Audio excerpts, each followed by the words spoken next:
From India, Padmanabh Gopinath. What do you think prejudice is, Gopi? I think prejudice is willful ignorance.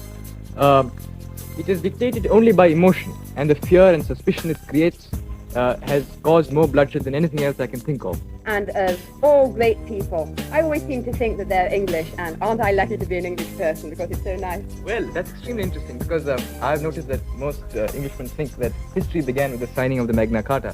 It might be of some interest to you to know that history began some 3,000 years before that in the river valleys of the Indus, when your savage Anglo-Saxons were still running about dressed in skins.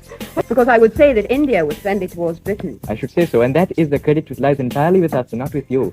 And in the second place, I should also say that your policy of saying that all these countries wished for it, it was you who was putting the wish in their mouths.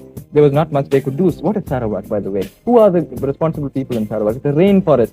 Anyway, the British come there and say, after all, Sarawak wants nothing. The rainforest never speaks anyway. And then you get your, you give them a democratic way of life in due course of time. You are not giving those people a democratic way of life because you feel they ought to give it. This is just a camouflage retreat from a position you know is no longer tenable. Sarah, the amount of wealth you took out of India, that is nothing compared to what you did for us. You took tremendous amount of wealth. You built up the whole British kingdom from India.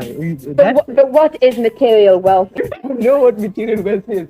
I wonder, do you realize that without material wealth, your great empire would not have lasted a single moment? And do you also realize that it was because of our wealth, with our crops, our cotton, our jute, which has helped to make you a great empire? And in return for this, you offer us a vaguely nebulous democratic way of life, which you would have come to anyway. In my country, I think we had the ideals of democracy long before they were ever thought of in your little island. When did you have the idea of We had the ideals of democracy. We had the village councils, what we call the village panchayats, where the elected elders of the village managed the village as an administrative unit. That was done as far back 3,500 years before Christ. Oh, I think Yes, you do, yes. That's I my own entirely opinion. disagree. I think it's something that's ingrained in the Hindus and the Muslims from time immemorial when we were little painted blue savages running around in skins. Well, let me tell you, by the time when you're little blue painted savages running around in skins, as you most aptly put it, the Muslims did not exist. They came in very much later. And in the second place, although I agree that in later years there was some friction, you definitely played off the Muslims against each other. You left us with a great heritage of a divided country after you left. The minute I wonder, were we right to go in and attack what we considered a barbarous nation? Then I begin to consider, well, what would that nation have been like today? Would it have managed to progress itself? Or would it be just another nation which would have been taken in under the communist wing?